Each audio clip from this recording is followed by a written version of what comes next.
Welcome everybody to the latest Challenge of Doom. I am your host, tournament organizer, professional illustrator, and very sad baseball man, Senior Doom. Joining you here tonight as we're going to try and see some of the, I don't want to say weirdest decks, but we're going to see things off the beaten path. We want to see things like, you know, your deck with not Mega Absol, because I would assume Mega Absol is now mainstream, but something like that. But joining me tonight is a person you've probably heard here before on some of our quote unquote regionals and other Tournament of Dooms. Joining me tonight is Shining Espeon. Shining, why don't you go ahead and introduce yourself to everyone who might not know you? All right, hello everybody. So yep, that Doom was right. I am Shining Espeon. You might know me for my retro tournament streams nowadays. If you don't, you're missing out. You should check those out. But tonight I'm here to check out some Standard, shake it up a little bit. Yeah, and Standard is actually, at least in my opinion, been a little bit better lately. Little bit. It has like at least a nice mix-up, and part of that was because Tor decided to come in and just like, this is the deck I'm playing early. I don't know how many people saw that on Twitter, but they 100% came in. He came in there, and then we saw it on stream the last regional, and now it's everywhere, including this tournament. Which once we get the metagame here in about a second, because the tournament's about to start, and we'll go ahead and jump right in. Spoiler alert, you'll see us like number one, which we have plenty of people to hit our 64 players, and we actually had enough for a little extra. But I apologize for the people who were not able to get in. But we only run so many because, well, I don't want to be up until 3 a.m. and then go to work in an hour, wake up like an hour later to put my kids on the bus. So sorry, you get that for Friday nights though. All right, round one is up. Tournament has started, and let us find a match. So I'm excited about this. I've been enjoying Standard a fair bit the last couple formats. I really had a good time watching the, commentating the Doom regionals and then the Worlds after that. And I'm excited to see kind of the aftershocks of the Milwaukee Mega Evolutions meta. Right, and this is the biggest one we saw is the Mega Absol box, which you see right here. Let's see who is. So are we gonna say that's like the villain of this tournament? I would say it's definitely popped up into villain very quickly. I wouldn't say just of this tournament. I would assume just of the meta. Excuse me, of the meta right now. All right, let's see. Let's see what PKS Blaze is on. They are on Charizard Pidgeot versus Mega Absol box. Pete is someone else who's streaming. Pete is on Dragapult Dusknoir, but he's up against Chien-Pao Excalibur, a deck I believe you wanted to see. I do want to see Excalibur. Yeah, I was a big fan of that deck in like 2024 prior to the Regidrago apocalypse. Oh god, I remember that. Oh, well, join me on table 5. You should have permissions just to jump down there now. I don't have to like move everybody, so excellent. I will see you there. There we go. And then yeah, MDG 459 is their opponent. They were playing Chien-Pao Excalibur on Friday, and I believe we had them on, and it was in a losing effort. I gotta sing the Doom song now. Doom, doom, doom, doom, doom, doom, doom. Hockey Dude 1645, thank you for the tier 1 sub in the 18 months. Last night was, yeah, I'm not going to try to talk about it as much. I'm moving on. How about let's go Dodgers, which hurts to say a lot, but that is how life is. I'll be honest, I haven't watched baseball in like more than 20 years, so I'm a little out of the loop, but I'm just saying condolences to you. Let's talk about some Pokemon. Yeah, that's where we're at tonight is Pokemon. What's up, Will 0987654? Now, Dragapult the MDG just said on the parents chat, stop putting me on stream. Stop playing a deck people want to watch. If you've been playing Gardevoir right now, you'd be safe. That's all I'm going to say. Oh, we've all been there. If more people keep playing it, Chien-Pao, I'm actually going to have to make a card for it. instead of using this Robo Sub. I mean, I think it's a good idea. So we were talking before the stream about like the opening video. There's at some point I want to make that video of nothing but Robo Subs. I just don't know when to use it. That just reminds me of the cities meta in 2014. I saw a lot of people playing Donphan back then, so it was Robo Sub City. Oh yeah, I remember looking at that meta. And MDG said in the pairing chat, maybe I'll swap back to Guardy. Read my mind. Read my minder there. Well, we'll see how this goes. We're just waiting for them to get. They're pairing right now. They're getting ready. And as soon as the game pops up here, we'll get this up and we'll go from there. So, are we allowed to talk about the players' deck lists a little bit? Because I'm taking a peek and I'm seeing some interesting stuff. Oh yeah, talk about all you want. Okay, so here's one thing that really jumps out at me that's interesting. Well, two things really. So I'm looking at, I'm looking at Pete's deck list, and a lot of it is standard Dragapult, but I see they've adopted the Psyduck tech that has really been touted as like an anti-Dragapult tech. So what do you think about that? I think it's interesting that they put it in their own because it just I gotta double check the card. I don't think it prevents yourself all Pokemon, correct? It's all Pokemon, right? Yours and your opponents. Okay. By the way, the game is kicking off. Yep, I got it up and we're ready to go. So, all right. So one of the big things I've been playing and testing for Las Vegas, because that's in 3 weeks and 3 days. Klefki with Dragapult with Dusknoir decks. I've heard some hype behind that. Selectively turn off the Psyduck to pop your Dusknoir. It has some merit.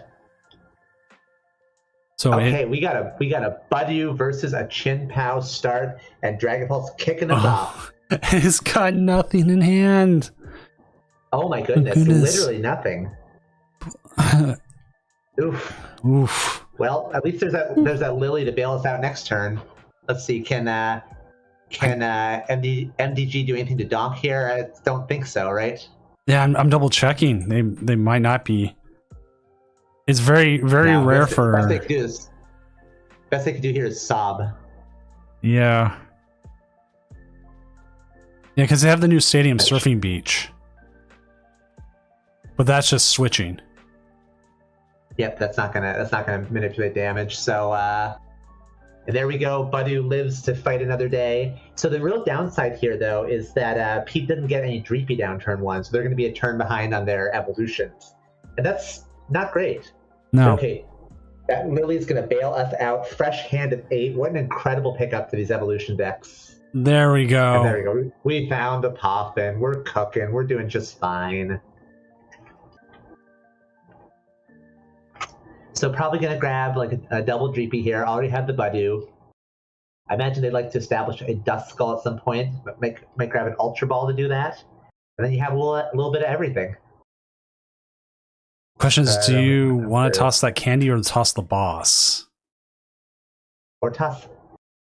I don't hate tossing the boss. They do run 3 copies of them. A little bit more than the standard list after Worlds. So there we go, grabbing that Duskull, indeed, getting situated. We're doing just fine. So I really like seeing the Baxcalibur lists have pivoted over to Revavroom. That seems like a nice kind of natural way to not quite patch up the loss of Radiant Greninja and Bibarel from the kind of classic 2024 lists, but it gets some energy discard. It draws you cards. It's still pretty good. And you can cash it in more frequently than a lot of decks, thanks to Night Stretcher and Superior Energy Retrieval. So I don't hate it. I don't either. I like Bibarel. This draw until you have 5. It's very strong. Like we play. Even if you look at classic formats like you do. Like there was the Ringaroo for a while where you drew until you got 3, which with decks that you threw everything away, and there was, oh my gosh, who was the other draw?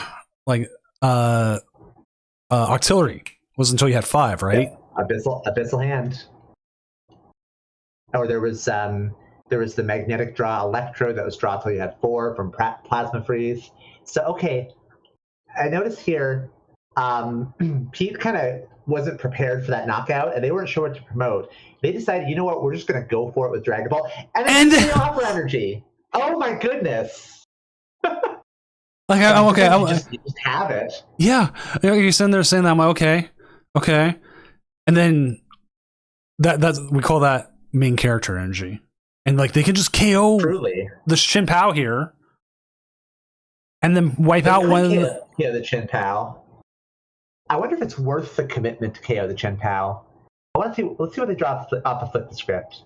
Because you know what? Deeper. It's not now. Oh goodness, we can take out both Ridgebacks. Yeah, that's like even more important. Oh yeah, that's going to be brutal for our Baxcalibur player. Okay, so they found that third Dreepy. That's great. Get to keep the the Drag Cloak chain running, and I bet we're going to see some real violence here. Let's see if Pete sees it. I mean, I have to imagine, right? It's a matter of just counter catcher, grab a Frigibacks, and go in. The card is glowing. Uh-oh. Oh no, because now if they set up still. They didn't go for it. So I wonder if there's a thought process behind that. Or like, if there's a line where they considered that and decided that this was their best course of action. I gotta think it's at least scary to leave those Frigibacks alive, because I mean there's a world where if a Baxcalibur hits the board this turn, this Chin Pao could Hailblade this Dragon Bolt for infinite damage and knock it out. And then there's no way that Pete is going to be able to respond having used their Neo Upper Energy. Yeah, they're just right behind the not even just the prize race now. You're behind in the energy race. And moreover, we're just losing that tempo if we're unable to manifest an attack next turn. Now there's still options, right? Like that Chin Pao is 2 prize cards waiting to happen. All it would take is a gusting effect to send it to the bench, and then a Halucha to drop a damage counter on it. That's a good play. Right for the picking later. But the big thing I'm concerned about is how are we going to avoid getting overrun if that Dragon Bolt goes down? Right. And that's going to be the challenge that I think Pete's going to have to face here, because you know what? It's really looking like this Baxcalibur player has everything that they need. Yes, and they were in the chat saying, oh, my deck never runs when I'm on stream.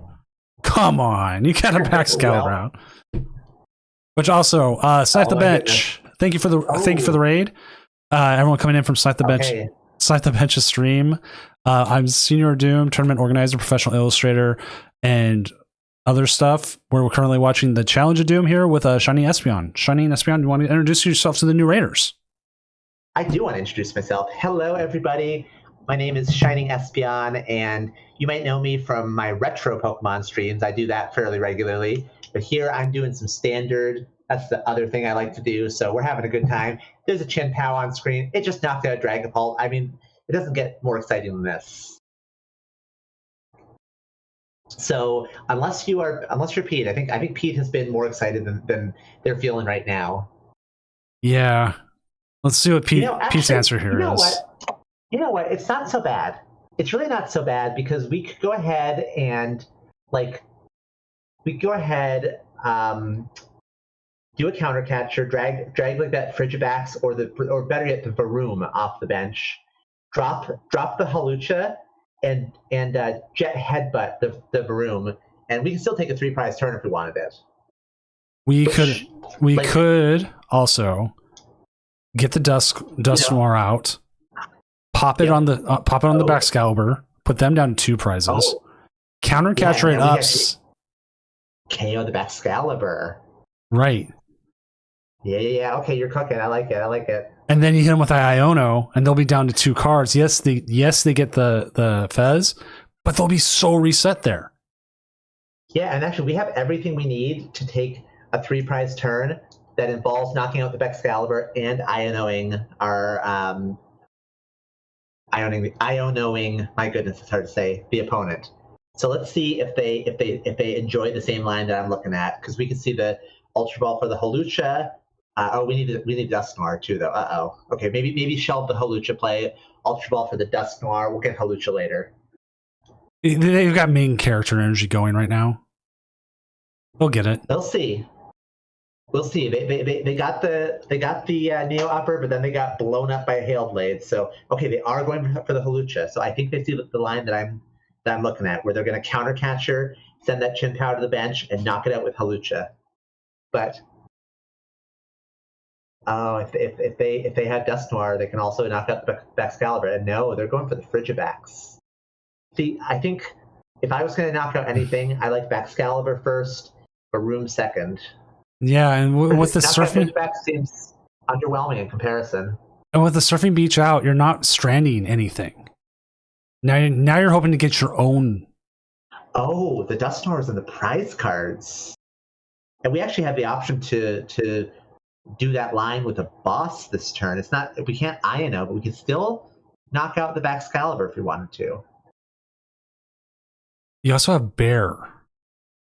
You got to be careful That's now. You got to be careful now, because if you pop it, that gives them to 2 prizes. Yeah, And I then think you can, I don't think you can afford to pop it unless you're going to pair it with Iono. Well, we just. And I think I don't mind them holding on to it right here. I think that's probably a smarter play. I don't think there's a lot of incentive to do that Cursed Blast this turn, because you're exactly right. It just puts them right into the range of just one last KO, and that's the game. But are they going to go for it? They're at least thinking about it. I would like to see the But bear be benched as a threat, because they will know that you don't need any energy to do anything with it. If they bring it up, they're leaving a Dragapult with 1 energy alive as well. It becomes a different threat. And so like they can KO you with a Chien-Pao. You just bring Bear up, and Blood Moon does what it does best, and it takes 2 prizes off the Chien-Pao. Yeah, I think I agree here, because they've already discarded the Latias. So if they do take 2 prizes here, they're going to have to both like find the Ursaluna and find a way to retreat. And I mean, they could just attach and retreat, but that's just one more piece they need, especially if they eat a. Well, I was going to say especially if they eat an Iono, but it looks like our Baxcalibur friend is running 0 hand disruption in their deck. So I guess maybe they know it, and they know that their hand is theirs to keep. So okay, here we go. Super Cold. Getting my powers mixed up. Oh my goodness, I'm doing too much retro. My abilities mixed up. It's bad when you start to remember those old powers. Like I still refer to the fish V. I don't even remember the name of it right now. I want to say Luminion. Luminion V. I keep referring to it as Tapu Lele because that's when I remember that ability becoming a thing. Or when we played Crobat V. Before that was Jirachi EX, and before that it was Lapras from Unseen Forces. Yeah, I was bringing that up on Friday. We were going through some old cards and like different ability stuff they still bring out. Oh, we're seeing the boss. A boss's orders. Gonna go probably. Fez, maybe? I think probably the Fez, right? Yeah. Yep, there it is. And that'll seal the game for Pete here, because if that Fez is knocked out, then it's just going to be a counter catcher onto the opposing Fezandipity and a Phantom Dive. Yeah. So if we see a Super Cold for 2 more energy and a Hail Blade knockout, that will be the game for Pete. And there it is. I think we're going to see a Dragapult win here. Yeah, main character energy right here. Just. Yeah, I mean, I can't argue with that after how this has gone.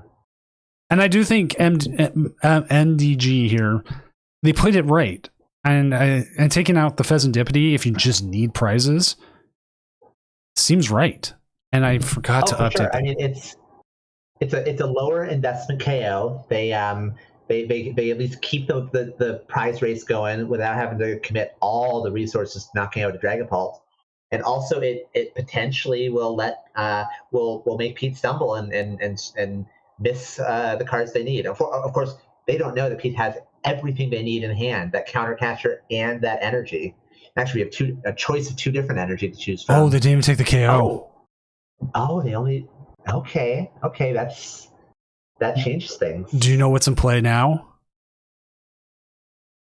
It's Water Pawn.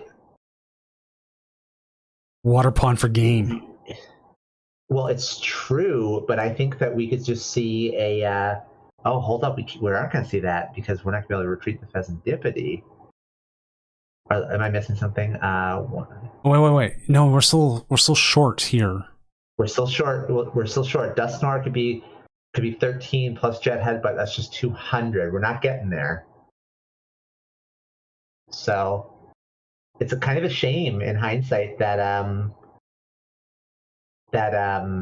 Pete got rid of their Latias, because that would have been an opportunity to win the game right now if they had Latias access. Of course, they had no way to search in the hand, so it's maybe a moot point. Maybe even they were discarding it to make it easier to access off of their Night Stretchers. Actually, though, it's really interesting. Pete is only running 2 copies of Night Stretcher. That's low. Yeah, I'm used to these Dragapult lists running like a full 4 copies. That's really what was popularized at Worlds, and probably even going into Worlds it was popular. So it's interesting seeing this change here. So the game is still going on. I mean, I think I Really bought more strange. night Stretchers because of how much I play it. Now I'm sitting here going, how many Night Stretchers? How many Night Stretchers do I have? I'm gonna have to go check. The answer is never enough. You know, I do have like every version of like Ralts and Corellia ever printed in the last like since Scarlet Violet set, and like in every version, just because it's not enough. It just never is. You know, I don't have the alt art, the art rare Ralts Corellia, and I really like those arts. I should get those. They're actually one of the ones I don't have, and they're on my to buy list. Okay, so we are just gonna see Shipwreck Shell for 0, and this is such this is a game right here. Interesting game, and both players kind of not quite getting what they need, and trying to pull something together in the end phase. Now, I said before that I thought that hold up, I got this. MDG was gonna have this game, but then they missed. I thought Pete was gonna have it, and I wonder if we're gonna see just a defensive surfing beach play where we're just gonna promote a healthy Queen one. Chen Pao to take a hit. Yeah. But at this point, what we know is they can pop the Dusknoir. All right, Cloak in hand. Phantom Dive ready to go. I mean, yeah, it doesn't matter what. Yeah, it doesn't matter where Pete pops it. It was going. And MDG sees the writing on the wall, and that is that. What's up, Cash? All right, let's go ahead and go back to the casting room. How's it going, Cash? Or actually, you know what? We could see if another game is still going real quick. We can jump to that. Just keep the games going. I wouldn't mind peeking in another game. Demon Slayer. My retro stream. Oops. Yeah, go to table 6. Table 6. They are playing. Let's see how far into the game it is. Ooh, Raging Bolt. And more of Excalibur. Yeah. There we go. All right. Let's see what happens here. This is like the last turn, possibly. Now I gotta say, our Excalibur player is. I'm sorry, our Raging Bolt player. And both these players, honestly, are players after my own heart. Look at these beautiful cards. They're all using aesthetic that I am here for. All right, and then that brings up the question: what do you think about the new full art items instead of gold items? Huge fan of them. Tremendous fan. I like them very, very much. Same. Oh my gosh, And they're not that expensive either. So I'm thinking of just like locking down playsets of everything. I was looking at Rare Candy. I'm like it's like $2.50 right now. I'm like, you know what? Are you serious? It was. Hold on, I'm going to double check right now. It wasn't that much because I was buying a bunch of bling for like different decks before Vegas, and it popped up, but I stalled on it because the only person selling like 4 It says this. Oh, that's the Japanese one. It's like it's $1. Let's go buy it. No, Yeah, it's only a few dollars. Oh my goodness. I'm actually like shocked by how inexpensive these cards are. Uh-oh, this is giving me bad thoughts. Like good thoughts, but bad idea thoughts. it's like do I go buy it? Right? Oh no, my thoughts are far worse. Oh, Because every year I build 8 decks from the Worlds format for my collection. And for the last few years, God help me, I've been doing them high rarity. I've been doing alt art Pokemon, alt art supporters. And now I'm tempted to do alt art Pokemon, alt art supporters, and these full art items. They're so cheap. they're so much cheaper and they're easier to read. Yeah, they're so beautiful. Well, we just But watched. I don't know. I need to stop myself. Whew, Yeah, that is a bellowing thunder for 630 damage. Raging Bolt and Chairs are eating good tonight. and Chinpao, not so much. Yeah, Yeah. not ideal. All right, let's see. Anybody else still going that we could possibly jump in on? I don't remember which ones. Show me on table 4 real quick. We'll see where that game's at. Still going? No, it's done. Hey, I think it was the other side of Yeah, that that was match. the other side of the match you just watched. All right. Let's go to table 3. yeah. And this one is... Nope. Nope. All right, let's just go back to the casting room. All right. We'll just talk about Meta? Yeah, there we go. Which I am actually going to change this channel name to the casting desk now. Because I was watching football and like, now we go back to the casting desk. I'm like, that actually sounds correct. I'm like, Yeah, I think that's what they call it on the Pokemon streams. I'm into it. so, all right, let's go ahead and see how many games are done. We are waiting on 4 matches out of 32. We had 2 people not show up for their matches, and there's a 15-minute check-in. It's not like I asked you to check in like an hour ahead of time. Let's go, people. Let's get it going. We got Pokemon to watch. I know. Oh, Now, we're down. Oh, sorry. We're down to 3 now, so we're getting closer. Now, I really would like to see if we can, if we're lucky, catch the that Flareon Noctowl deck in action. That's a deck I've developed a soft spot for. I have the cards for it. I've never played it. I played Terrabox before the Flareon and all that came out. And I bought all the EVs. They're all sitting there. I have not played it in person. I've played every other deck I've bought for, except that. I even played Blocklax in person once, and when I bought those cards.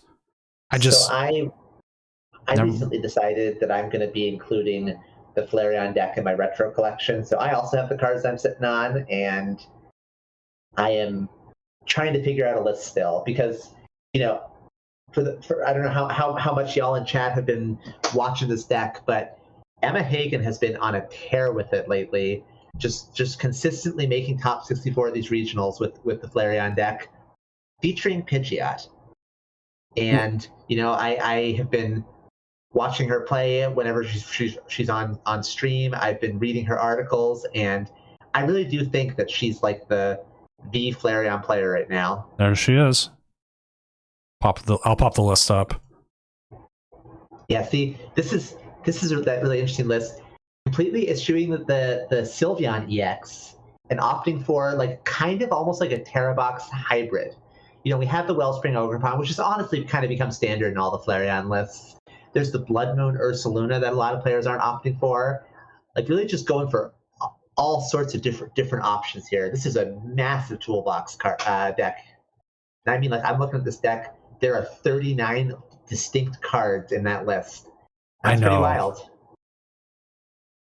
Even if I never play it, I'm still keeping these cards. Like I still play it online when I can. It's there, and I'm still like maybe. And you know what? Getting rid of the Sylveon, I think, was probably the right move. As it is, it means you can take the Clefairy out, and you can focus on Dragapult in different ways, with like the Gravity Mountain. Yeah. So the ways that Emma is targeting Dragapult, there's a couple, but the big thing is the Black Belt's training. Yes. Black Belt's training allows a Flareon EX to one-shot a Dragapult with that Carnelian attack. And so in most matchups, now there's an asterisk, in most matchups, she aims to establish the Pidgeot and use that just to make sure that she never misses a beat. But in Dragapult, it's hard to set up the Pidgeot because you spend potentially multiple turns under item lock, so you can't play that rare candy. Yes. So that's one of the things that makes the matchup, the Dragapult matchup, harder. You're unlikely to establish Pidgeot, and so you really need to lean into your Noctowl, and you can't ever afford to miss a Noctowl drop. Which I've been playing some Charizard Pidgeot, and if I don't hit the evolution turn, or if I prize the Pidgeotto, I never get Pidgeot set up. And Charizard Pidgeot needs that. Like the deck just doesn't function as well without it. Yeah, that's a deck that, you know, when you get the turn 2 Pidgeot, it feels like just everything is flowing and everything just works. And when you miss the Pidgeot, it really can be a struggle. And this is a deck where obviously the Pidgeot is more of a tech than a central focus, but it's really important for a lot of matchups. And I'm quite glad that she plays the Call for Family Pidgey. I think that was the far superior. They both get KO'd by Dragapult on the bench anyways. But if you're just breaking with a Pidgey in the active, you can at least get things out. You can. So it's interesting. It's interesting because I've been critical of this Pidgey specifically because, sure, they both get KO'd by Phantom Dive, but this one also gets KO'd by Cursed Blast Dusclops. So it's true. Like, okay, that's a downside. But remember, I mentioned before, Emma does not rely upon the Pidgeot in the Dragapult matchup. And she said explicitly she chooses to use the 50 HP Pidgey as Dusclops bait. She'll bench it because they'll almost always go after it with the Cursed Blast, and she would much rather them use it on that than any of her more important Pokemon. So it's really interesting kind of turning the downside of that Pidgey specifically into an upside just by kind of changing your strategy around the assumptions of how the opponent will act. Yeah. And that's one of the big things. Like I've won games against like Gardevoir Jellicent because I try to get them to evolve the Frillish into the Jellicent. And it's like, cool. Dust around it, right? Right. I have made that mistake playing Gardevoir Jellicent where I should just keep hitting with Frillish. Don't evolve. And then I do it and then they boss out of it, or they can't only boss out of it. I was like, prime catch. Oh, no way. They can't prime catcher. But they boss out of it. And I'm like, oh, great. And I'm still trying to set up. When it wasn't if I just had a Frillish, I just kept 20, 20, 20, and keeping the item lock as the way I've explained to some people who've asked me about it is Frillish is an active item lock. Jellicent is a passive item lock. Yeah, absolutely. And we've seen this with Budew all the time, you know. Slow and steady so frequently does win the race. And often the only reason that Budew does not stay active as longer is that people knock it out because it only has 30 HP. You know, a lot of things can pick off a Budew even if it takes a couple of turns. But that 80 HP Frillish is, you know, it's no laughing matter, especially when it's backed by multiple Monkey Dory that can keep it topped off in HP. And what are we looking at here? This is something interesting. Yeah, it was just something other. And I was like, anytime I see other, I'm like, let's take a look. We've got to give it a shot.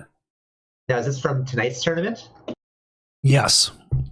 They are currently 1-0. Okay. And they played against... Let's manifest them on stream then. I'm into it.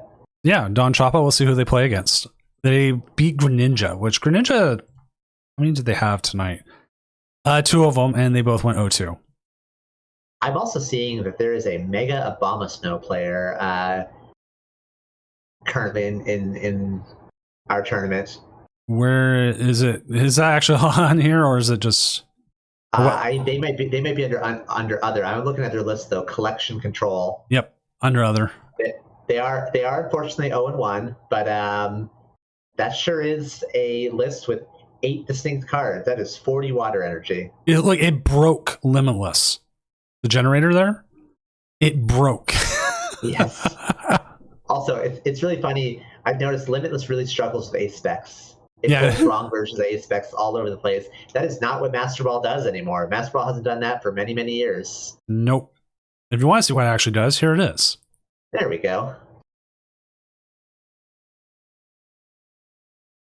But I did lose to one playing a very similar deck because they hit the nuts. They actually found their stuff out of 40 cards and they attack, and then there was like 7 to the discard. And I was like, cool. Yeah, I mean, what do you need? You need a turn 1 Snover plus energy, a turn 2 Mega Abomasnow plus energy. Click Hammerlanche, and you're vibing. Did I get it right? Is it Hammerlanche? Yeah, I got it. I'm so good at this game. All right, chat. We are absolutely on fire tonight. It is a good night tonight.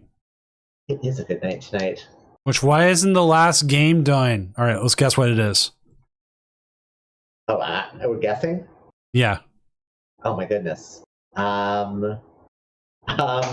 me on the spot. You go first. All right. Well, I know what it is, so I know what the two decks are. Okay, I'm gonna guess that it's gotta be one of the Mega Absol players. Okay, you Mega can see that. Absol That's easy. Versus. Oh, it does say that, doesn't it? Yeah, the 9 Absol boxes 4 and 4, so only ones. Okay. So that one's correct. It's the other deck. Okay.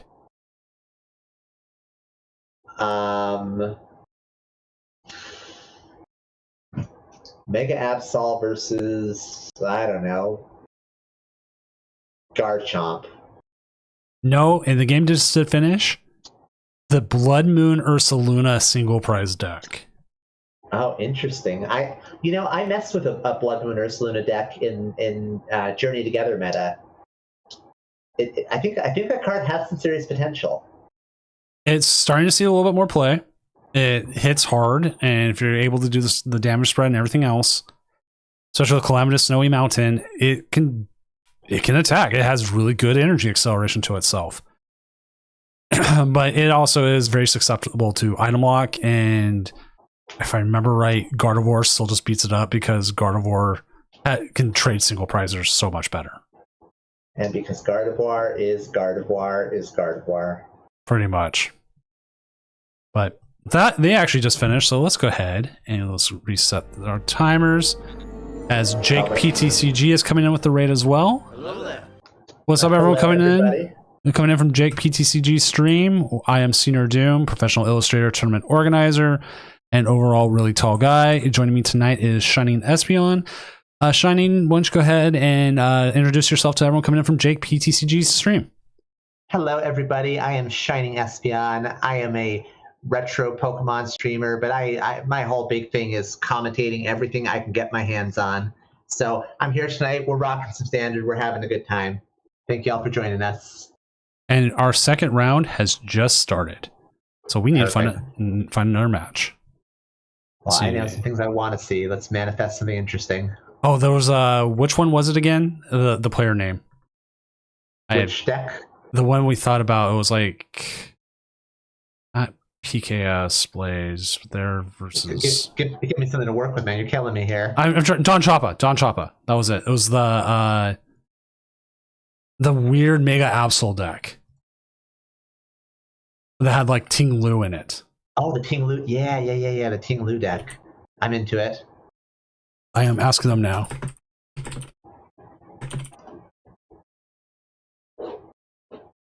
All right, I'm asking. We do have other games we can always jump to. It might not be as exciting of a thing, but this is more exciting to me. It's all exciting to me. I'm just here to watch some Pokemon. Of course, if we do watch that, we would have to watch Dragon Ball Dusknoir again because that's what their opponent's playing. Yeah, but I know who this is.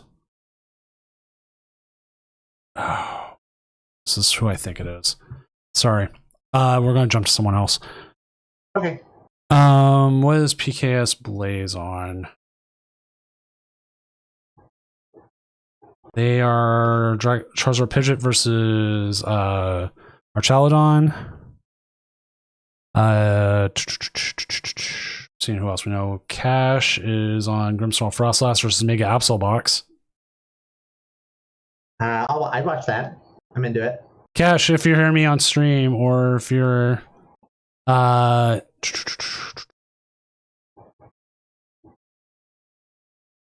cash.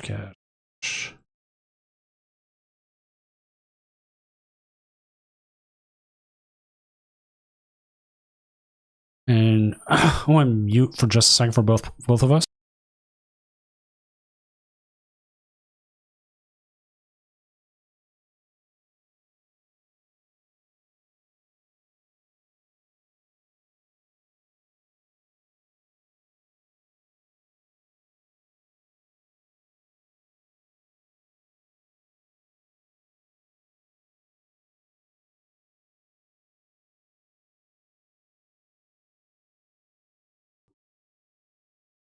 Oh, Cash is having lunch, sadly.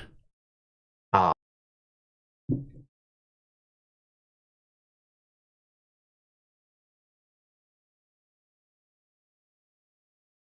So we do have options. We don't need P. I think PKS Blaze is up against Archaludon, which I know Archaludon's got some new toys going to it. This one's playing the Mega Absol with Risky Ruins. And then Patrick is cool. They were playing Reasonable Ogerpon. They're up against Cerulean Edge. Two big hitters.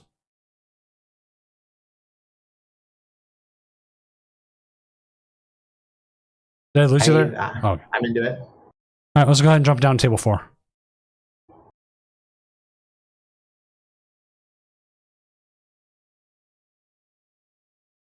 And they've already started, so let's just get the game on, and I will update everything here for us. Okay.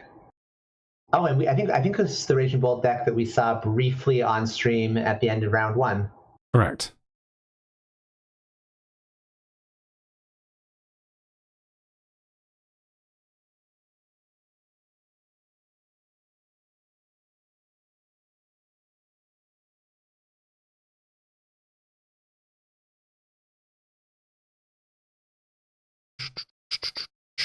Okay, so we are seeing our Raging Bolt player off to they're on their second turn though. They got a couple Noctowl in play already, so they are potentially getting a concession. Okay, they are successfully setting up the donk.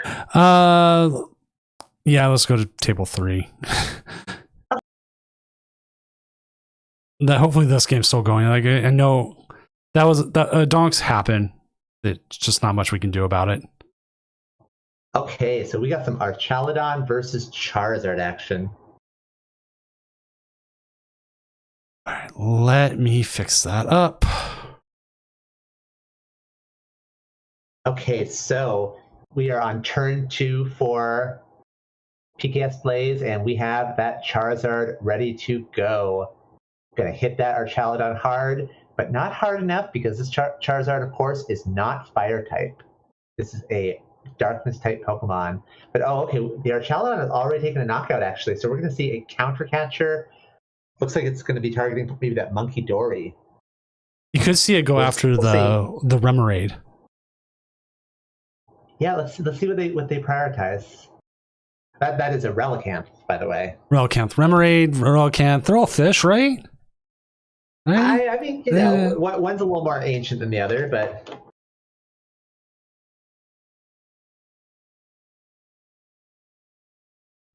Right. Okay, so back on over to I don't know the name of our Archaludon player. I'm so sorry. Well, back on over to our Archaludon player, and they are ready to fire off a response. They've got an Archaludon ready to go. They're grabbing they're discarding an Iron Bundle for an Earthen Vessel, grabbing a couple more Metal Energy.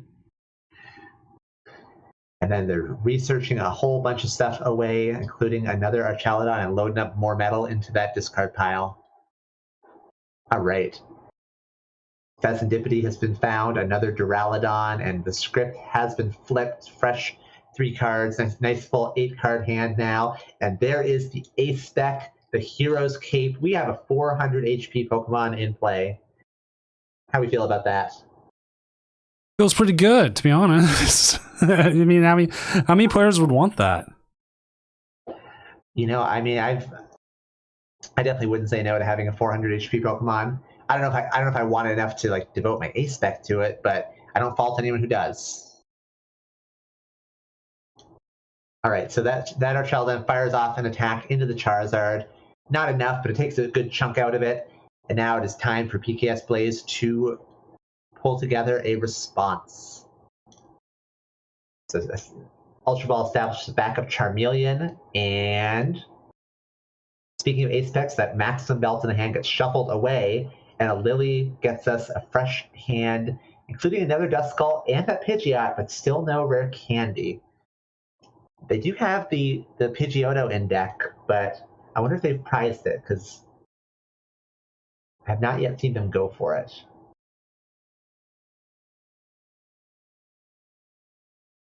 So definitely some interesting choices to be made here. Good that we established the Charmeleon, because that Charizard, if it stays active, is going to go down. And yep, it looks like we're just going to do a 2-shot into that Archaludon and just see where that takes us. So conceding that the Charizard is probably going to go down and just planning to move forward from there. So meanwhile, Pokegear finds a Lily for the opponent. This is just the Lily matchup. We're all playing that new supporter card. Everyone's excited to have new toys to play with. And so let me ask you, if you are a Archaludon player, how do you think you're gonna map out the rest of this game? What's your game plan here? Let them hit me in.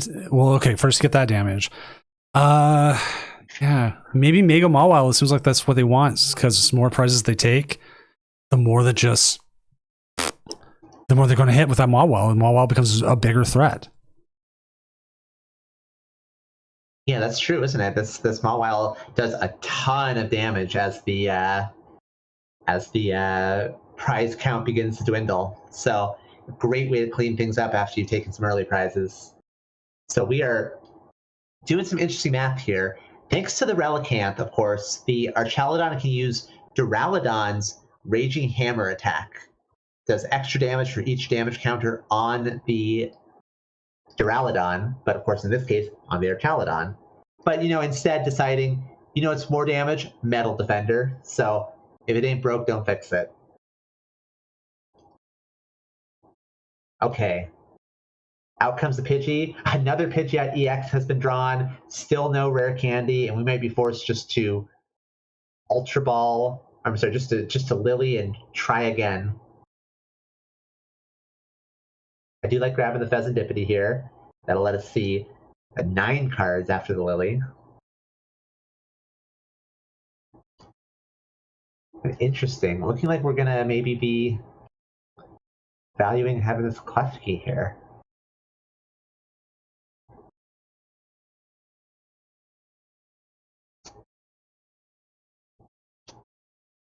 Okay, Klefki has hit the bench indeed. Risky Ruins puts some damage counters on it, and then Lily gets a fresh hand of 6. Hey, Pidgeot's back. Still no rare candy, though. And there's the Flip the Script, another 3 cards. And still no rare candy to be found. There's 3 in the list, I don't know, we probably used one to get the first Charizard, but I imagine there's more in there somewhere. All right, there's one more. Maybe one's been prized. But we got that Maximum Belt. And we also have the backup Charizard, so we can evolve on up and get our Charizard ready to go.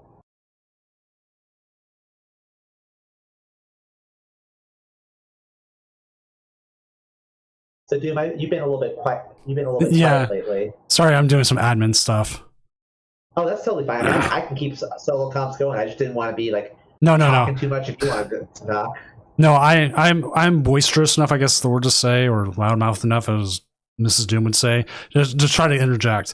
And I'm quite glad you're able to solo cast while I take care of some admin stuff real quick. Oh yeah, believe me, I do.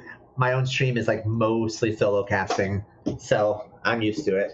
Yeah, Okay, so go for it. Sorry, go back to my messages. back on over to our Chaladon. We are continuing to Oh, heal things up, and you know what? Our Charizard player has seen enough. They said, okay, this is not going my way. I'm going to pack it in, and our Chaladon has won this game.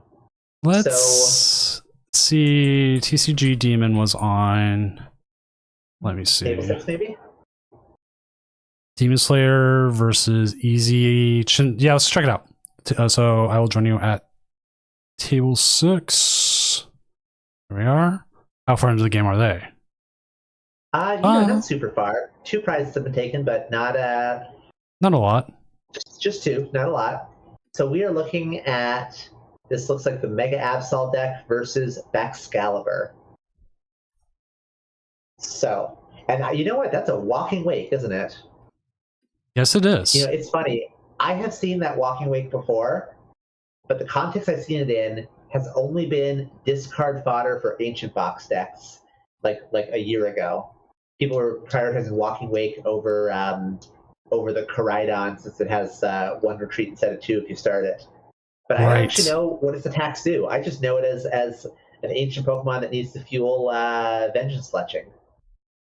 So I don't even know what the attack does either. Now that you're talking about it. we're both caught unaware. All right, we gotta get this figured out, eh? All right, what is that? What is the unaware ability? Not in the card game. Is there one in the card game? I'm sure there is in the card game somewhere in the like what, almost 20 years since the unaware ability was first made. Yeah, because it's Clefable has it, Wooper has it, Bidoof and Bibarel have it. Fuecoco has it.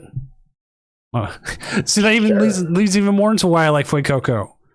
He's just like, oh, You don't know nothing. Yeah. You don't know nothing. That's why Fuecoco and Paldean Woopers are best buddies. Okay, interesting. Undulating Slice is the attack.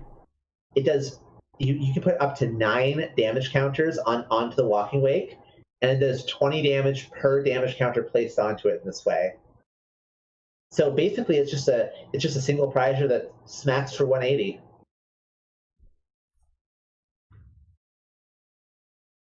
So that's not terrible. Okay, so Mega Absol has come in and said, goodbye, Walking Wake. No damage counters for you. You're just going down. This is what, the 3rd game we've had now on round 2, because we had one in a donk and one. Yeah, we really are flying through these games, aren't we? Okay, so this game might be a little bit more exciting. There's a Baxcalibur, a Chin-Pao ready to go. We just Ionode 4 water energy back into the deck. Oh, because we had no Baxcalibur, of course. But now we do have a Baxcalibur. Night Stretcher for Frigibax, sure. And we have energy in the discard to grab with Superior. All right, grab 2 out of the deck with Shivery Chill. I like that. That's good. That's good. Except, would it have been better to flip the script first, try to draw into more energy? I kind of feel like, because this is not enough for a KO. We need more energy. Oh, well, never punish. That's fine. But I think the am I missing something? I am missing something. There was 6 energy in play, and 6 times 6 is 360. All right, I can math. I can't. Oh my goodness. Oh, but Doom, remember about me. I literally teach math at university. That is true. I got home tonight from teaching my university class tonight, and here I am doing math wrong on stream. Don't let my students watch this, okay? If you're watching this and you're in my class, get out of here. Go to bed. You got class tomorrow. Wait, there's drops active on here now? Did my drops actually turn on? Wait. Well, that's for you to figure out. I don't know nothing about that. All I know is, hey, that's a Mega Kangaskhan ready to rumble. Like,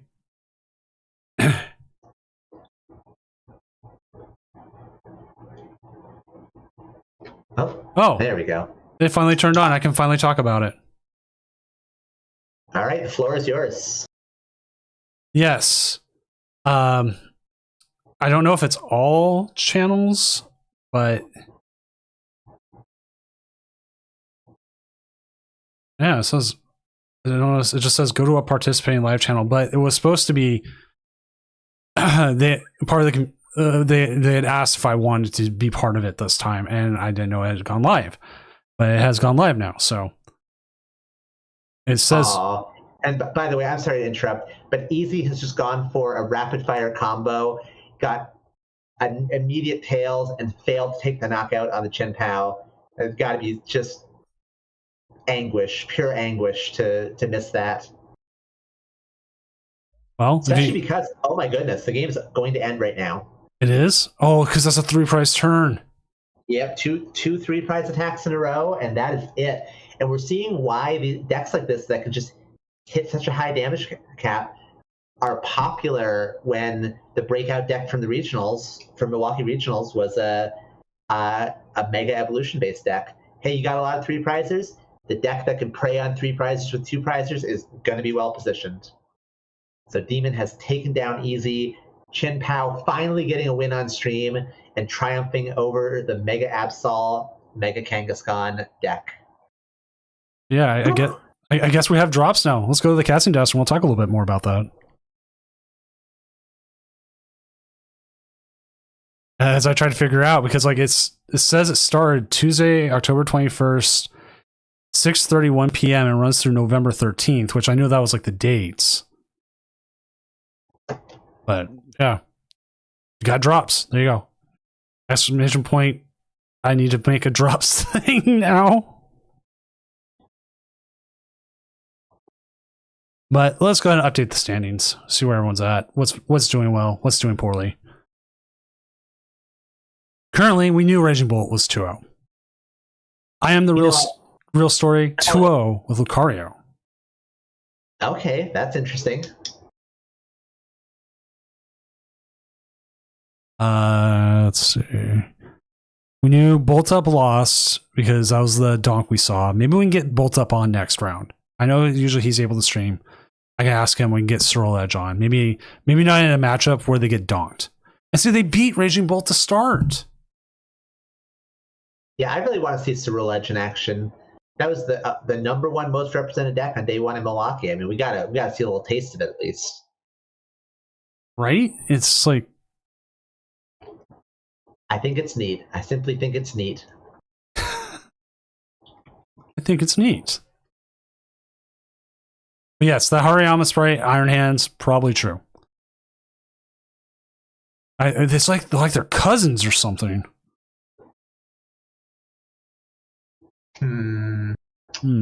Surely not, right? Just a coincidence. So here's something I've actually noticed with some Cyril Edges. They have started cutting the briar. You know, I don't hate that, honestly. I've been kind of like cold on the briar and Cyril Edge anyway. You have to hit it at the right time, which is, I mean, you can say that about any combo. And that's exactly why I'm so iffy about it, though, right? Because like, yeah, it's an unsearchable supporter in a deck that just wants to discard stuff all the time. So like, sure, you can pal pat it back and try to find it, but I've been doing some practice games with Cyril Edge, and I'm just not finding the briar consistently when I need it. So it's like, it seems great on paper, but at least for me in practice, it's been kind of underperforming. Yeah.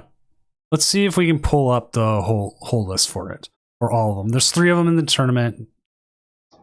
I think they're all playing briar. Yes, they're all playing briar, but there's 3 of them. So that, like, if there was any sort of variance, that we would have seen it. But also the fact that at least one of them is playing Jamming Tower. A lot of them don't even play stadiums. No stadiums at all is, we'll say, spicy. I think what I know, the ones who are playing Jamming Tower is because of decks like Gardevoir who are playing De-Evolution. And then they'll sit there and wipe your whole board. You don't want to be caught unawares by a TM Devo. That's just never ever where you want to be. I've won against them because I've Iono'd them to 1 and then hit them with a Devo. And all they have in their hands is like 3 Sterile Edges and whatever junk card they got off the last of it. And they're just like, what do I do? Just showing the consistent influence of, I mean, just INO in this format. You know, we're in the last like 6 months of INO. That card is rotating soon, and its absence is going to be felt for sure. It is. Patrick is cool. 2411. Thank you for the follow, and Zernalol, thank you for the follow as well. And maybe someday I will actually follow Sunny back. Yeah, it's been like 4 years. I still haven't. It's like I'm afraid to press the button now because you'll see it and be like, oh, "What do you mean you haven't followed me in 4 years?" Like, look, there's no time like the present. Just send it and then say, "Oops, I thought I was following you this whole time. I'm sorry." You can go back and watch all the times I've said "oops" over the last like 2 years. You know, I watch what are you his, gonna do? I watch his stuff. It's just when I go on Twitch, he's right there. It puts it right there for me every time. So I'm like, oh, I must be following. And then I see a follow, and I go, oh wait, I don't think I'm ever following. Hey, let me be the good influence. Just I say just follow right now. Just commit. Lock in. Just lock it in. Lock it in. All right. Look, I have had people who follow me, and I was like, oh goodness, I thought you've been following me this whole time. But I'm just happy that they're following me now. You know? Oh wait, it says I am following them. What? Why did I do that? I thought I wasn't following. Well, let me tell you, this is a roller coaster tonight. I don't know even what to think anymore. I was is your legal name even really Senor Doom? No. I don't know that. Oh my goodness, who are you? No, my legal name is Mega Gengar. Okay. I switched it when Mega Gengar came out. I was like, it's got to be it. Is that your first name or is that your full name? It's my first name. There's no space. It won't let me put a space in it. They're like, are you French or something? And I'm like, no. Actually, no. Actually, I am part French. I'm Dutch and French. It's like where my very tall genes come from, and then I don't know where the spicy food likes come from, but I don't think it's from the other side. The spicy food enthusiasm for me came from my good old-fashioned hard work. I spent a summer where I just sat down and I just acclimated myself to spicy food bit by bit, and just sweated it out. But now I got there, and I eat spicy food enthusiastically. That is actually kind of how we did it. It was about 4th, maybe 5th grade, whatever year Batman and Robin came out. Again, I'm aging myself really old here. That was like what, 1998, maybe 2000? More like 96. 97. 97. That was the summer. You said 96, I said 98. We'll split the difference. Yeah, we win. Yay! Woo! There was a promotion with Flaming Hot Cheetos where they would have these little film strips in there. And I wanted those. And so I just and so my brother, if Heat Miser's on, he could talk about it. And so it would like trade with people for them and like get the Flaming Hot Cheetos. And it was like 75 cents to $1 for a bag. This, like, again, aging myself, and now like those bags are like $3. Yeah, at least. Yeah. And you get one, so we kept eating them and like just kept eating them. And then like I started adding Tabasco to things and Sriracha, not until much later. Tapatio was another one. Tapatio is great. And I just got so acclimated to it, that's what I ate. Put it on pizza, put spice on everything. Oh yeah. Hot sauce and pizza is the wave. And I put hot sauce in everything I can too. I mean, it's just the way to live. It's incredible. Yes. All right, I'm trying to get it to load. I could buy the promo card set on eBay for $40. That's the promo set for what now? The Batman and Robin. Oh my goodness. Here, I'll pop it up for everyone to see. This is what we were going after. It was these little things right here. Oh my goodness. You know, I think I remember seeing these back in the day. Yeah, I think I knew someone in my class who had one of those. but promotions were cool. Like I don't know how many people remember like the Pokemon promotions. So yes, I am able to pull it back to Pokemon through fast food at Burger King and stuff. Oh, I remember. You remember the KFC ones that had those little plushies? Yes. So I still have I still have I'm lying. I have the Dratini from that. And I didn't get it from KFC back then. I bought it at a regional like maybe a decade ago, but I still have that Dratini from a KFC promotion in 1999 or something. Oh, the Batman Coaster Fest. Because I also am old. And so I looked it up, and someone has a picture of all four from KFC on Reddit. I'm trying to get it to load because for some reason, well, I know why Reddit and everything's being slow right now because AWS has been down for like the last on and again, off again for the last day. Here you go. Yeah, that's the exact Dratini I have. I think we had the Zuba, maybe the first plush my oldest ever got, and it was at the last Seattle Regional. Was a Zubat plush. And they stole my Rowlet hat I got for playing in VGC. Stole it? Yeah, they took it from me. I was like, no! And then they like never wore it again. I think it's still in our laundry room sitting there for like years. I wanted the Solgaleo hat, but they ran out of Solgaleo hats. Oh no. I was like, come on. Solgaleo's my boy. Mega Absol is performing well. I see 4 of them at 4-0 so far. 2-0. 2-0. Yeah, so 10 and 5. This deck is good, turns out. And we are still waiting on a possible 5th. Oh my goodness.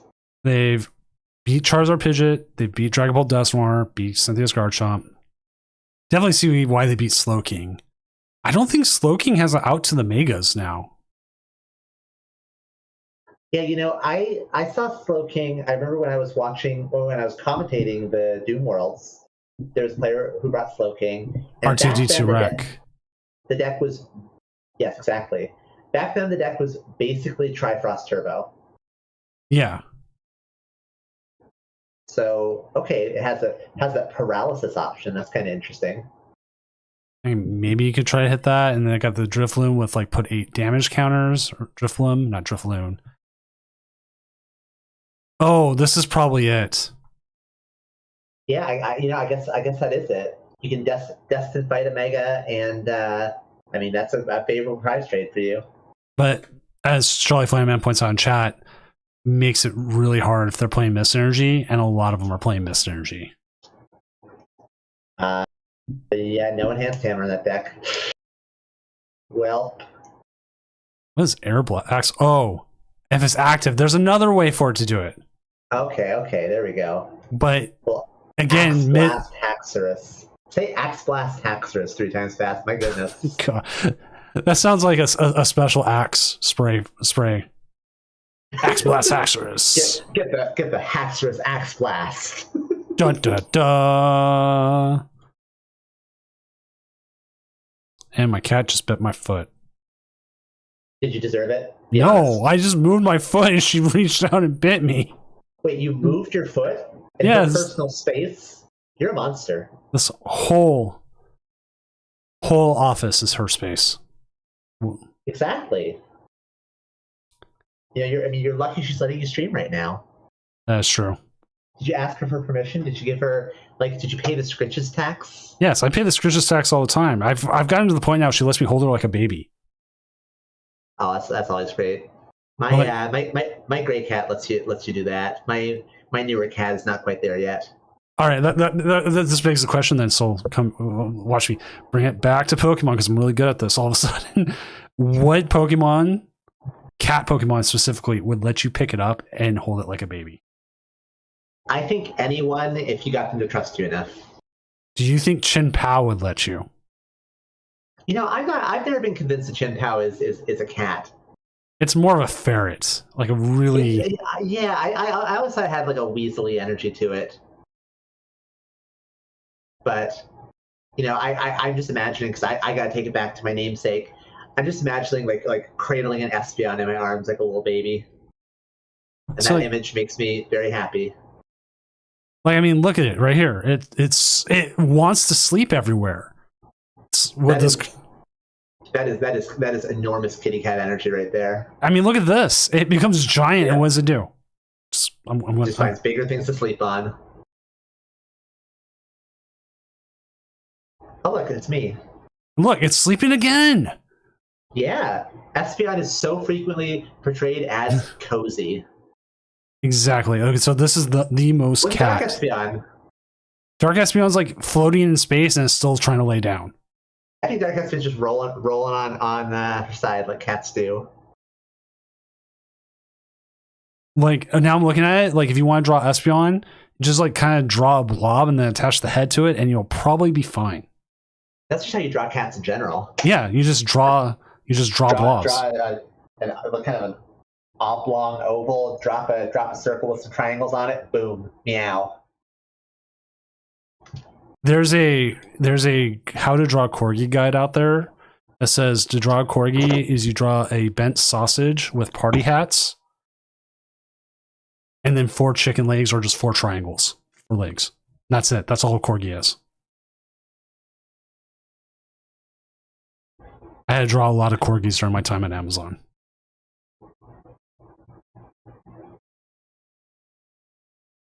So the one match we are waiting on has an extension. So might have to wait a little bit, which sucks, but they were allowed an extension due to circumstances out of their control.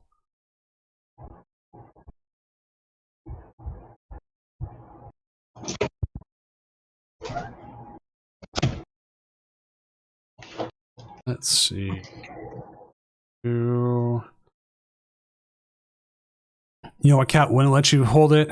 Mega Absol or Mega Absol. It would 100%. Is Mega Absol a cat? I mean, I'm always here to call any Pokemon a cat, but I don't know. Mega Absol is some kind of weird mammal, but I don't know if it's like identifiably any particular species. See, I'm always fine with like.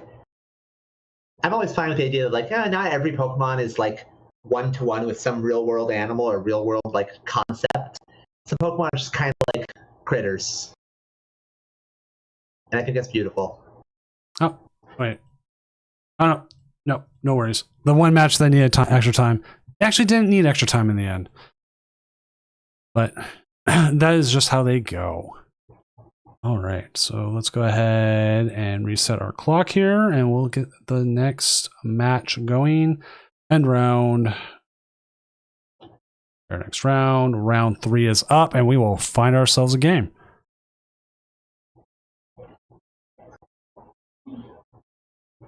All right. Can we get some Cerule Edge action? I want to see some. Oh, Bolt Up. That was right. Discarded. Bolt Up. That was the one we wanted to see. If they are still playing. I hate that there's less players and I can never find people. They might have dropped that one. Yeah, I don't see them in the pairings anymore. Yeah. Cerule Edge. Marky Mark versus Joltik Box, both 1-1. Let me see here. I'd watch it.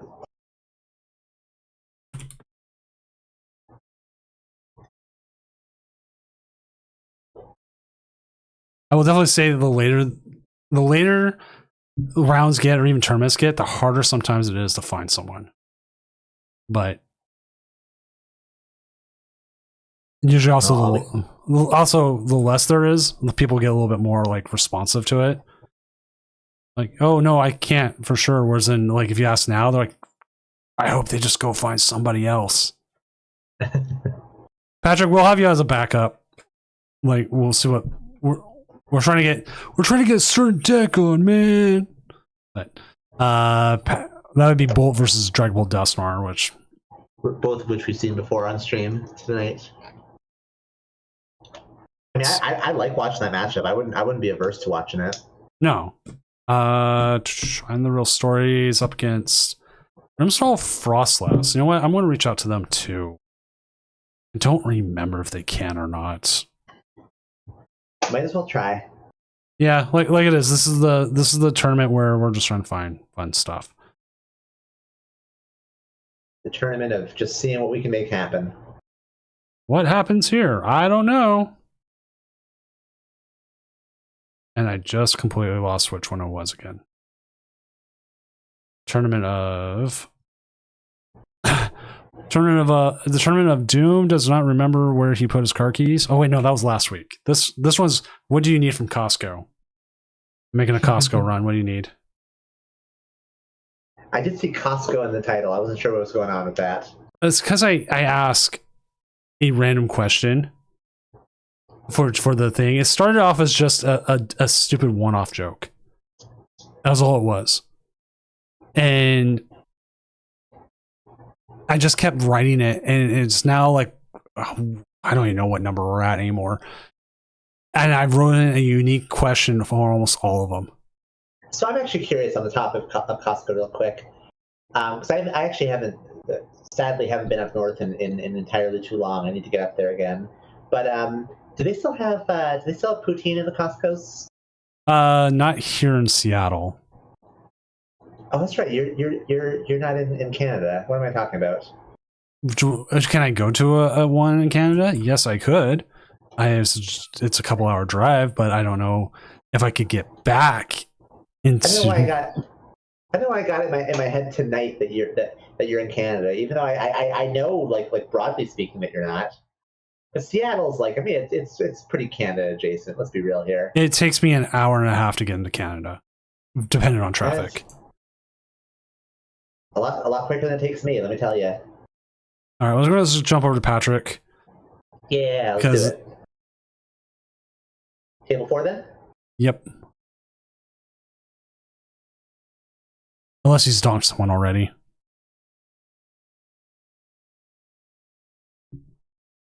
Okay, getting in the beginning of turn 2 with a Jewel Seeker. So let's see if we can see a suitable amount of. Oh no, I'm forgetting the name of the attack now. What is the non-EX bolts attack called? Oh goodness. Thunderous Storm? Help me out here. That sounds at least somewhat convincing. I'm looking it up right now. Thunderburst Storm. Oh look, I wasn't that far off. No, you're pretty good. I'm better than me. You know, I don't know. Hey, at least I don't call like Luminion V Fish V. Boy, I do. You call Tapu GX. Okay, I know you. I heard what you were saying earlier. Tapu Lele is like one of the few Pokemon I'll never forget their name of. Like I call Luminion Fishy all the time. I've called like Lugia Big Hand Bird. Like I've given nicknames to everything but Tapu Lele. Don't tell you're forgetting Lugia's name at least. I've never forgotten Lugia's name. I just like Big Hands Bird. Sounds so much more fun. Yeah, okay, I'll let you have it. I'm not happy about it, but I'll let you have it. It's okay. It's like halfway through Gen 3 up until Gen 6. I am the most blurry. I am locked all the way in. You show me any Pokemon, I will name that Pokemon. Okay, there we go. Thunderburst Storm, taking out that poor little Dreepy. And I mean, managing the Dreepy is really important with Dragapult. So often they rely on hitting like a critical mass of Dragapult to kind of recon directive their way through the deck. So every Dreepy you can take off the board, I mean, it does slow them down a little bit. So this Dragapult list is more like the World's list. It's got none of the rare candy that was kind of popularized by the Turbo Dragapult Dusknoir list that Tord brought to Frankfurt. So this is just kind of straightforward Dragapult. It's just got some Lily's Determinations in it instead of Professor's Research. But I mean, that was a deck that did real well at Worlds and a lot of real good cards in it. So if it ain't broke, right? All right, so the match I did want, the Swirl Edge. The Swirl Edge actually dropped. I think we're out of Swirl Edges. Oh my goodness. Okay, we're seeing what Dragapult does best. counter catcher to drag up something inopportune, and we're going to see an Itchy Pollen locking down those items and potentially creating an awkward situation here for Patrick. Also, a couple of nice evolutions. Got a Dusclops and a Dracloak. The recon directives have officially begun. 7 more cards. We have another Dracloak. Nope. Itchy Pollen time. But they have no access if they don't top attack energy, which they didn't. They don't have a way to gain this Noctowl out. So we have effectively bought a. Yeah, they have effectively bought another turn. Yeah, and that's huge. This means that, I mean, sure, the first prize was taken by Patrick, but that was a one prize swing. The first really impactful attack might just be a Phantom Dive, and it can happen this turn. The one thing that's a little sketchy is that Duskull did not find an energy drop last turn. So if they're gonna Phantom Dive this turn, it is Neo Upper Energy or bust. They have the main character energy that our Dragon Ball player from round 1 had, and it looks like they do. Right, that's a Neo Upper, right? Yes, that is a Neo Upper. Now the question is, what do you go after? What do you go after on the bench? Yeah, do we even have the option? Let's see what we have. Let's see what we have to work with here. Okay, we do have another counter catcher. This is gonna be really good. There we go. And now, do you pop the Dusclops and take the? I think you do have to pop the Dusclops here and take out the. Take the Hoot for sure, right? Right.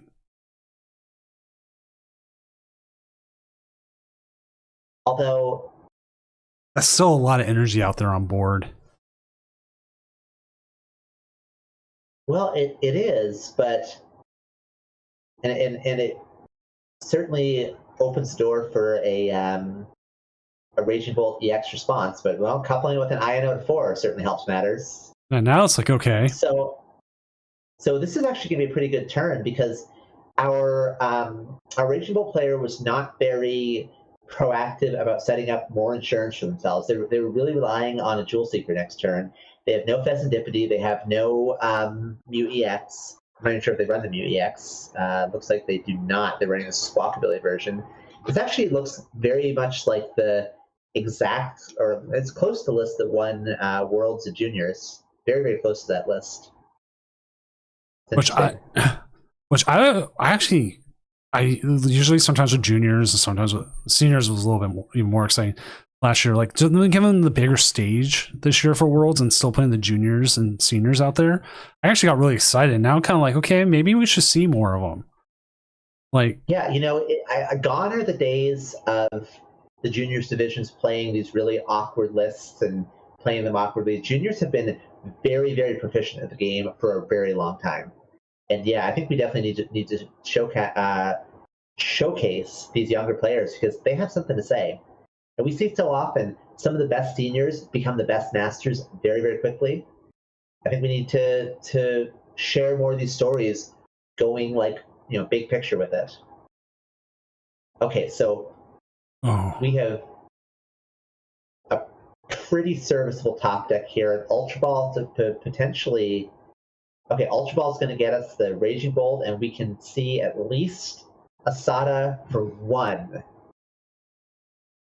But that'll be enough to KO the Dragapult as long as we find an out to an energy off of those 3 cards. There you go. So moment of truth here. What you got? What you got for a Sada? Nothing. And that is not anything usable. A big stumble from Raging Bolt, really suffering under the weight of the oh no. And there's no the INL. And we had 2 stadiums in play last turn, chose to play neither, and now our fan rotor was doing nothing. I'm surprised that they didn't just slam the jamming tower that was in their hand last turn, At the very least they could have gotten it out of their hand and make it so the Dragapult player couldn't play their own jamming tower. That's something as a player who's played enough Fan Rotom, if I have a stadium, I play it. Because at worst, they're just going to knock my stadium off with another stadium, and I'm still attacking. Right, and I wonder if they just, were so frustrated to get stuck under that itchy pollen lock that they maybe got a bit of tunnel vision and decided, you know what? If I can't play anything good, I'm not playing anything at all. That is true. I have had that tunnel vision way too many times. Oh, I'm sure we all have. Happens to absolutely the best of us. If you've never had tunnel vision, donate 100 bits. That's like raising your hand, right? Yeah, donating 100 bits on stream is the equivalent of raising your hand 100%. I'm trying to figure out how to fish for things off people. It's not working. I just do it by dropping a whole bunch of new emotes and saying, hey, you want these nice new emotes? You gotta subscribe. Subscribe so I can buy more airbrushes. I've got one. I need more. I'm talking about them a lot, but I got a new pack of emotes, and they are amazing. I'm so excited about them, and I cannot wait to premiere them officially on my stream. Okay, we are seeing a big Cursed Blast for 130 off a Dusk Noir. So, our Raging Bolt player is down to 3 prize cards, two of which came from Cursed Blast. And there it was. Uh-oh. That's why. And that's actually going to be the game, isn't it? No, it's not going to be the game. It's not going to be game. We're still one short, but down to 1 prize. But it puts them in big, messy swing. At this point, do you just put? Oh, I was wondering if you just put 6 onto the Noctowl. What's up, Sighting Snake? This one is capped at 64. No more than 64 players. Part of it is because we have no top cut. And with no top cut, if we just cap it, then you will have 1 player exactly at 6-0. And so that a nice clean six rounds of Swiss, call it a night. Man, this has got to feel bad. Do you put the Judge here? You could Crispin. Maybe you get enough energy going. I don't like to say it, but I just don't think that there's any way you're winning this game. I mean, you can maybe like push active a fresh Teal Mask Ogerpon and Judge, and just hope your opponent doesn't find anything. I mean, you cannot leave any of the Pokemon currently in play in the active position. You will lose the game if you don't bench something new with more than 200 HP to push active. Click here and then the yellow button. Are we going just for a Koraidon attack? That's not gonna get us there. No. But I mean, yeah, you need the other one to possibly take a hit for a turn. Yeah, I feel like you had to Judge there if you're doing that, though. Leaving your opponent with an 8-card hand just seems like, I mean, we're talking about tiny margins anyway. You're in a rough spot if you're here, but opponent just needs Gusting Effect. Well, it would have to be Boss's Order since they're ahead in prize cards now. But yeah, this feels awkward. It sure does. All right, Hilda, that's not a boss. So sigh of relief for Patrick, I'm sure. Bo, nope. Instead of concession? They're just set up after that. They put another energy in play. You're not winning. They would have two.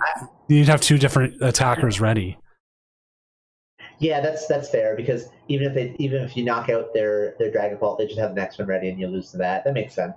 Yeah. Bad situation to be in, but it happens. All right. Yeah, I mean, that's Badu for you. Exactly.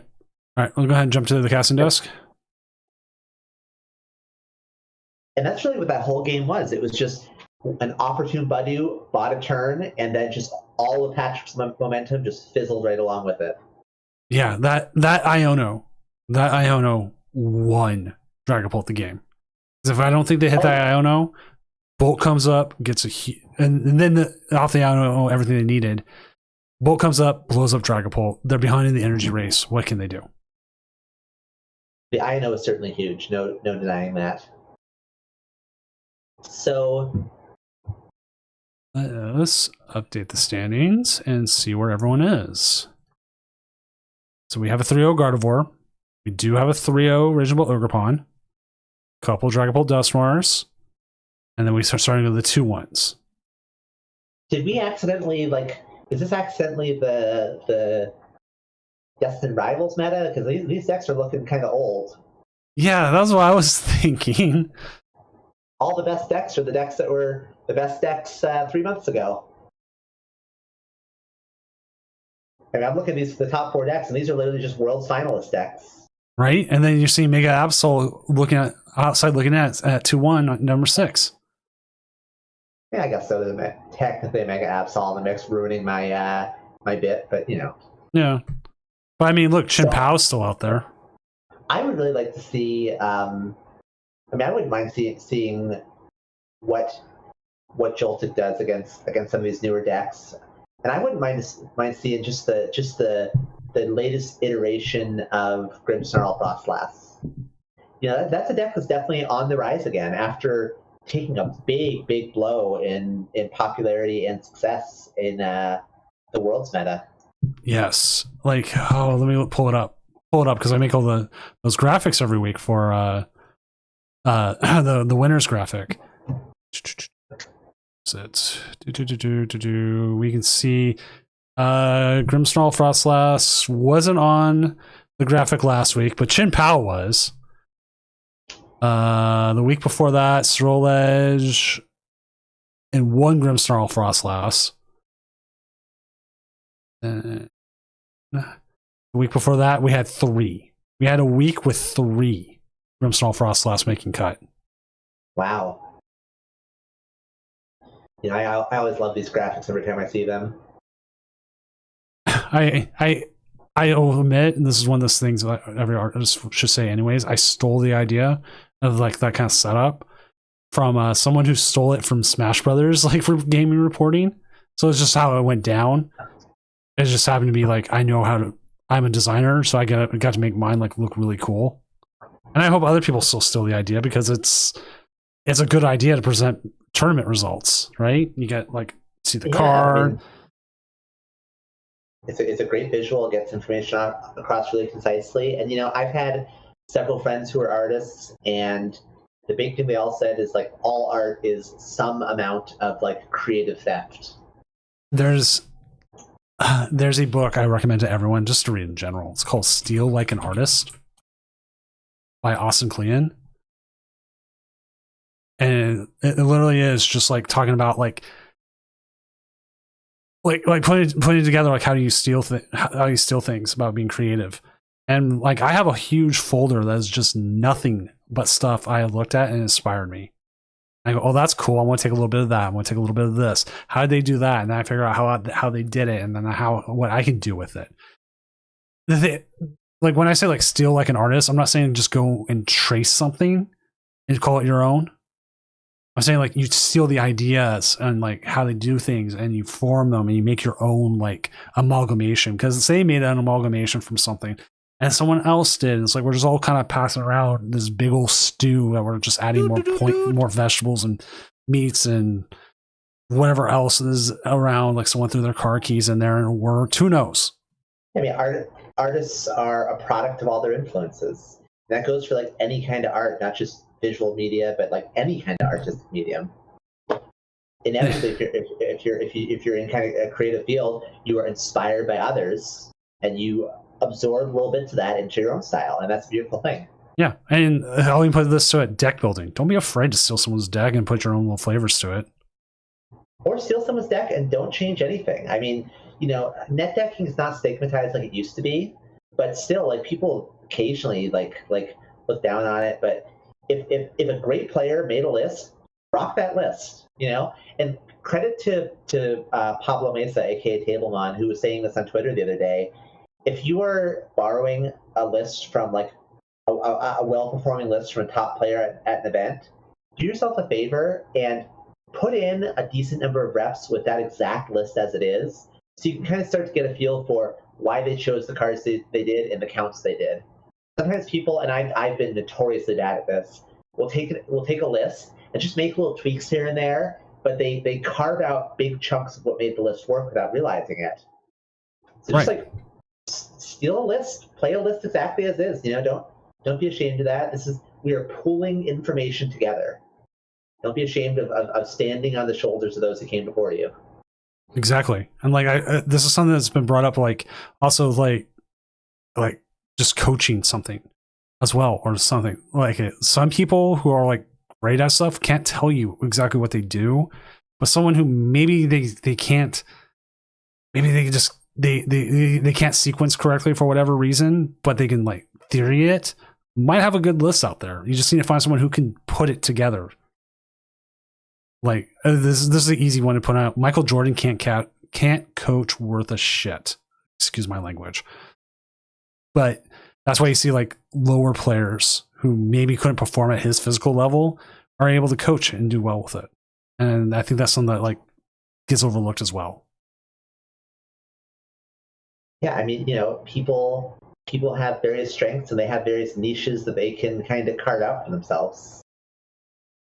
All right. Let's see how many games. The beauty of having as people drop is we get through the rounds usually faster.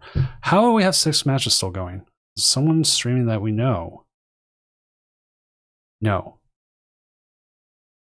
But Pete with the Dragapult Dusknoir did beat Goldingo. Okay. I would love, probably was seeing how that would happen, because like I wrote it off.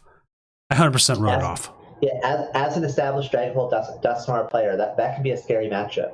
But the moral of the story is, through Badu, all things are possible. That's true. So I'm going to say, maybe some itchy pollens factored into that.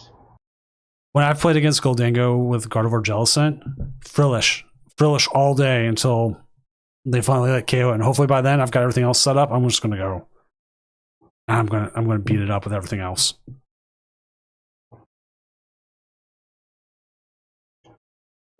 I'm a little sad not seeing some Gardevoir Jellicent here, because I love that deck. Yeah, I've been a Gardevoir Jellicent apologist since before Worlds. When everyone was writing it off, I said, I think Jellicent and Frillish are really good cards. And I remember saying that on stream at the Doom Worlds when I was commentating. Yeah, one of them is, we only have one right now, and it is 1-1 while still playing the game. All right, I'm going to be pulling for them, because I would not be averse to watching them on stream if we had the opportunity. I bought Jellicents, and they're on my desk right now. I also bought Frillish and Jellicent, and they are on my desk right now too. What I realized, I bought the regular art. I didn't even look. The full art was like $1 more. I was like, oh, what do you mean? Look, you made your bed. Now you got to lie in it. I'm sorry to tell you. You got to play this art. Can't play the full art. I'm like, but it would match so well with my Gardevoirs. Yeah. Oh, that's the art. That's the art I bought right there. This is good. I love the alt art Frillish and Jellicent both so much. I think those are just gorgeous cards. Oh, one of the people during the Worlds, I remember they called their deck like Pringles can. I'm like, we couldn't figure it out at first until we realized the male Jellicent has the Pringles mustache. Sure it does. I'll allow it. Why not? It looks here. This right here actually looks more like an angry Pringles logo. Yeah, that one's angry. The alternate one's not angry. No, that guy's just vibing. There you go. Unfortunately, chat can't see it, but I sent you a picture of what I'm looking at on my desk right now. I can pop that up real quick for everyone. Oh, sure. If you want to show pictures of my alt arts to chat, I'm all for it. You want me to take more pictures? I got my mail in today. I've got more stuff. My Lily's Determination's still coming. I don't own any of those yet. I needed them before Vegas, so I bought them. I probably overpaid a little bit for the reverse hollows, and I'll probably overpay for like Cosmo hollows when those come out. But I was like, I just need them. I'm trying to find them locally has been just not well, because we have a lot of competitive players locally, and what are they doing? They were going to places like Minnesota, or they're going to Vegas as well, and I'm like, oh yeah, they're gonna. So you already sourced them though? You already got yours? Yeah. Okay, well, future reference, if you ever go into an event and need some cards, like, there's a pretty good chance I could facilitate making that happen for you. That's good to know. I try to keep track of as many people as I can, but also I'm good enough. Like I buy cards well in advance if I think I'm even going to attempt to play it at any point. Like Yes, yeah. that's why I'm really lucky. That's why I have I'm block really lax. So I'm really lucky because I have a massive like TCG retailer right next to my apartment. So I buy the bulk of my singles 5 minutes down the road from me, and most things I need are at least for standard are in stock anytime. that's So the same. I'm truly very, very fortunate. That is the same with my supplier, who's also a sponsor of this tournament, Tabletop Village. TabletopVillage.com. Use code Doom5 for 5% off your order. They're usually pretty good about it, and they have if you're going to Seattle Regionals, you need to go to Tabletop Village. They literally have like a wall just filled with ETB boxes that they've put like the cards that are inside of them there, just filled with all standard stuff, anything you can think of, and they rotate it through.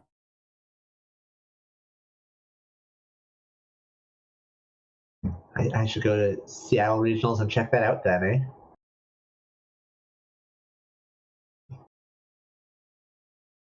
So where are we at now? How many players are still competing? 2. We are down to 2 matches, and they are Mega Kangaskhan versus Gardevoir Jellicent, which if Mega Kangaskhan is not the deck I thought it was. Oh, goodness. What is this? It's like a control version. Oh, my goodness. And to That answer is not what I was expecting. And to answer chat real quick, no, I am not going to LAIC. The 2 regionals I'm going to are Vegas and Seattle, because Seattle's right down the street from me. It will be the best because I get to sleep in my own bed.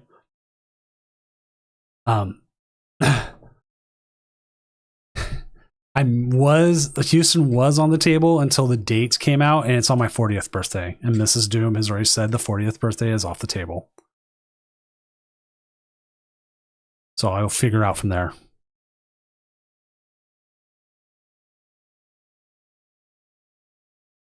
Well, I mean, if I can be biased, I know it's a bit of a hike for you, but I would say you should come to Orlando Regionals. I have not been to Orlando since I was 18. Went to Disney World and Universal Studios Mm-hmm. and almost got kicked out of Universal Studios for taking I took a swipe at the Jaws animatronic. That's even aged me more because the Jaws ride has been closed for like 20 years now. Yeah, I saw the Jaws ride in 2010 when I was there, and I don't know when it closed, but it sure is gone now. Oh yeah, it's Harry Potter now. Is that what it is? Yeah, they didn't tear it down as much as they filled it in and put in Harry Potter. That's a bit of a shame. I always liked the old movie stuff at Universal. I thought it gave it a fun little flair. There is a rumor, because I keep up with theme park stuff because I love the design stuff behind it, and like there's so much documentation on the history, and the designers come out and they talk about it. They shut down Jimmy Kimmel's ride, and the rumor is they're replacing it or actually bringing back a Ghostbusters ride. And they're also looking. The other report is that Universal is losing The Simpsons, and they're looking to bring Back to the Future. Interesting.